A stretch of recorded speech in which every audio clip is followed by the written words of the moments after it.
Oke bosku, assalamualaikum warahmatullahi wabarakatuh. Kembali lagi bersama saya ya di channel kita Prayuga Porang Official.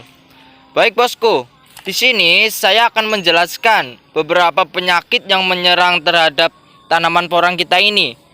Salah satunya yaitu kenapa daun porang kita itu berlubang seperti ini ya. Seperti itu bosku.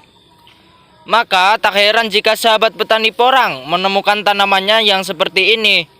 Dan tentunya jangan kaget bagi petani pemula yang tahun ini akan memulai tanaman porangnya bosku.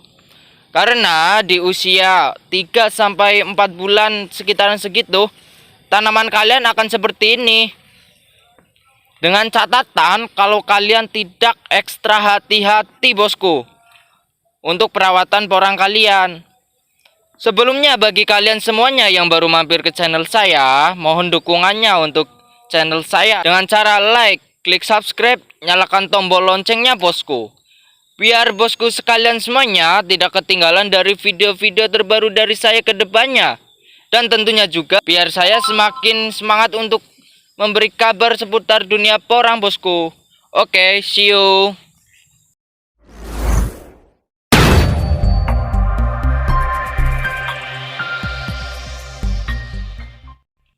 Jadi saya akan menjelaskan beberapa hal penyakit tanaman porang kita ini bosku. Salah satunya adalah mengapa daun porang kita berlubang. Nah, kasus yang pertama dan paling utama adalah karena serangan hama tanaman porang. Hama tanaman porang menjadi suatu masalah bagi petani tentunya ya. Dan upaya pencegahannya ini lebih baik dilakukan daripada pemulihan tanaman yang sudah terserang hama bosku. Baik bosku, saya akan menjelaskan hama tanaman porang yang berupa serangga. Yang pertama adalah serangga belalang. Mungkin tidak semua belalang menjadi hama bagi tanaman porang ya. Yang dimaksud di sini adalah belalang sembah. Yap, belalang sembah yang seringkali merusak tanaman kita ini bosku. Perlu diketahui ya, belalang ini suka memakan dedaunan tanaman porang kita bosku, hingga berlubang begitu. Tentu saja selain dapat mengurangi kualitas tanaman, belalang ini juga bisa menghalangi proses fotosintesis tanaman kita bosku. Jadi pertumbuhan porang kita itu jelek atau tidak bermutu gitu ya. Begitu bosku. Hewan yang kedua yaitu karena serangan hama ulat. Baik, tidak asing dengan hewan ini ya. Nah bosku, salah satu ulat yang suka menggerogoti daun-daun tanaman porang kita ini adalah ulat Makassar orcheti yang seperti ini bosku. Tetapi seringkali hama yang menyerang tanaman ini adalah ulat daun bosku. Jadi bukan hanya memakan dedaunan saja, namun batang tanaman juga digerogoti tuh oleh ulat-ulat ini bosku. Dan pada akhirnya tanaman porang kita tidak tumbuh sebagaimana mestinya karena dampak kekurangan nutrisi bosku. Begitu. Oke, yang ketiga yaitu nematoda atau yang biasa kita sebut cacing ular. Perlu diketahui bosku, tidak semua jenis cacing bisa menyuburkan tanah atau tanaman ya. Ada satu jenis cacing yang juga merugikan tanaman yaitu cacing nematoda. Pasti tahulah jenis cacing ini yang biasa menyerang tanaman porang atau biasanya kita sebut dengan cacing ular. Nah, cacing ini ukurannya lebih kecil dibandingkan dengan jenis cacing lainnya bosku. Cacing ini hidup di dalam tanah dan memakan umbi ya. Cacing ini hidup di dalam tanah bosku dan bisa menyebabkan dia memakan umbi. Bahkan bisa saja akar tanaman porang. Waduh, sangat berbahaya kali ya. Benar-benar kita harus memperhatikan tanah lahan kita ini sebelum menanam bosku. Baik, begitu. Baik, yang terakhir bosku, yaitu adalah hewan siput atau bekicot. Untuk petani porang yang menanam di sawahan ini kudu hati-hati nih. Karena ciri khas apabila tanaman porang kita diserang oleh siput atau bekicot adalah bagian dari ujung umbinya tuh yang dirusak bosku. Dan juga selain menyerang umbi tanaman porang kita itu, bekicot atau siput ini menyerang pada saat tanaman ini masih dalam bentuk pucuk muda bosku. Jadi sekitar tanaman kita itu di usia 2-3 bulan gitu bisa dimakan tuh sama siput atau bekicot ini. Ini ekstra hati-hati juga bagi petani yang menanam porangnya di sawah atau di perdekatan lahan sawah tuh bosku. Perhatikan betul-betul ya. Oh iya, bekicot atau siput ini akan meninggalkan ciri pada tanaman kita bosku. Yaitu diantaranya dengan adanya bekas lendir atau kotorannya gitu ya. Begitu. Dan sekarang kita akan membahas penyakit tanaman porang kita bosku. Sebenarnya terdapat berbagai penyakit yang menyerang tanaman porang ini. Penyakit tanaman porang bisa berupa jamur ya. Bisa berupa jamur maupun bakteri bosku. Ingat-ingat, jamur dan bakteri itu salah satu penyebab kenapa tanaman kita ini bisa rusak atau kena penyakit gitulah pada tanaman kita ini. Bosku, tanaman porang yang terserang bakteri ini menyebabkan bagian tumbuhan itu bisa membusuk, bahkan berlendir tuh. Hati-hati banget emang ini mah. Sedangkan serangan jamur itu bisa menyebabkan banyaknya bakteri hifa dan miselium yang berkembang biakannya itu sangat cepat pada tanaman porang ini bosku. Jadi itu emang jamur dan bakteri udah nggak bisa di gimana ya, udah emang cocok gitu serasinya dalam berpasangan ibaratnya gitu. Jadi sebisa mungkin kita harus bisa mencegahnya gitu ya. Begitu bosku. Dan yang paling menonjol gitu ya, penyakit yang menyerang tanaman porang di lapangan yaitu biasanya busuk di pangkalnya tuh, atau dasar porang kita bosku.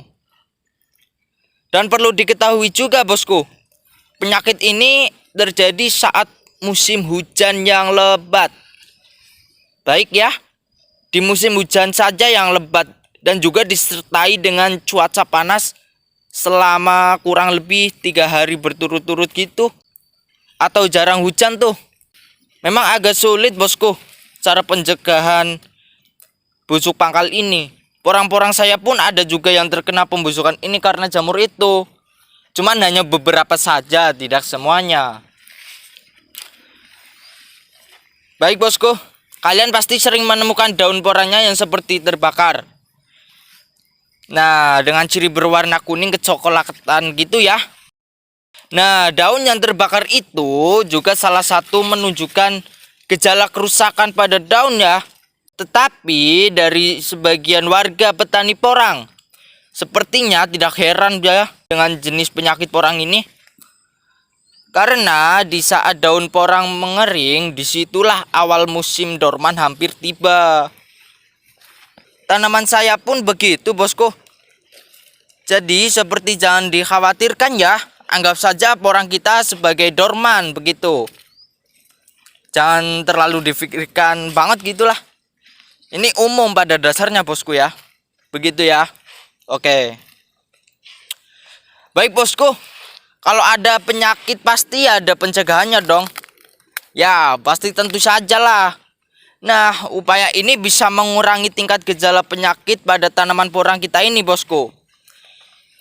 Ini menurut saya ya, beda dengan, mungkin beda pendapat dengan kalian gitu.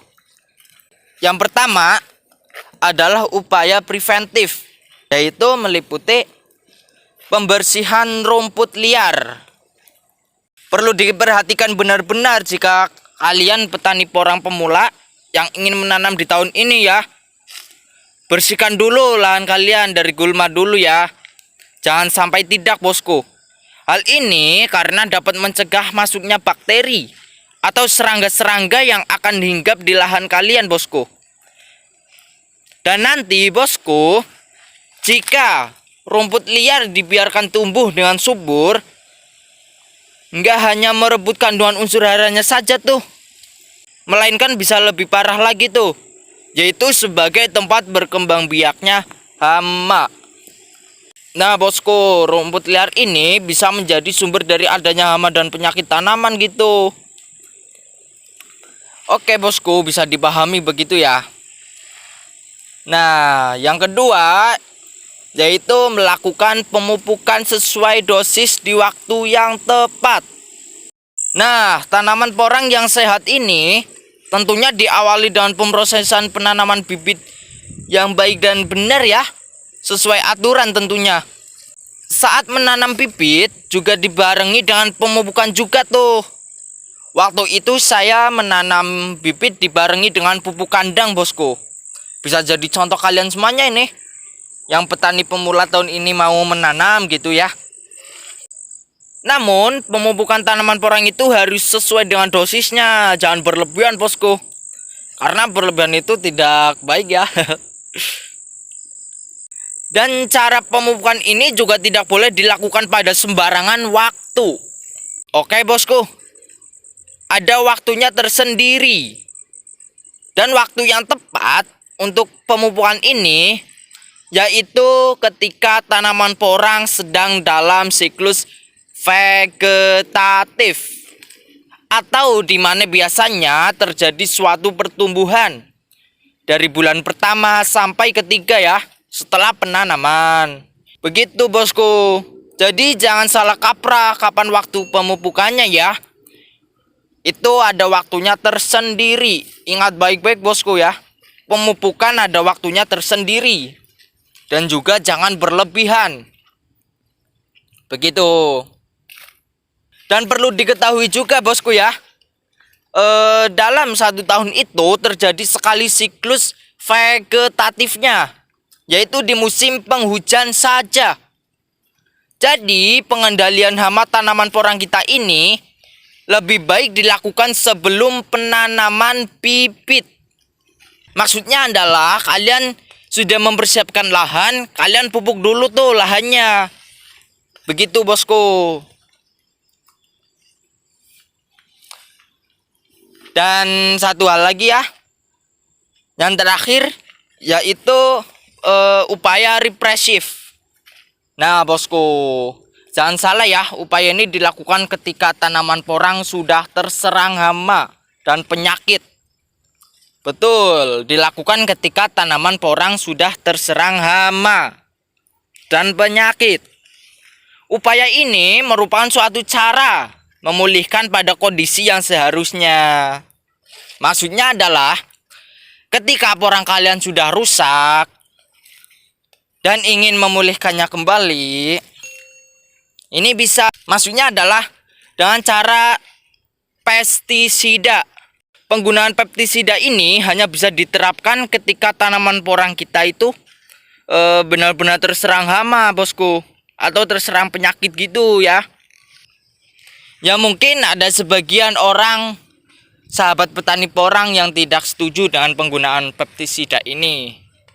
Dan karena bahan kandungan kimianya gitu ya. Tetapi ya itu kembali ke kepercayaan kita masing-masing saja bosku. Begitu.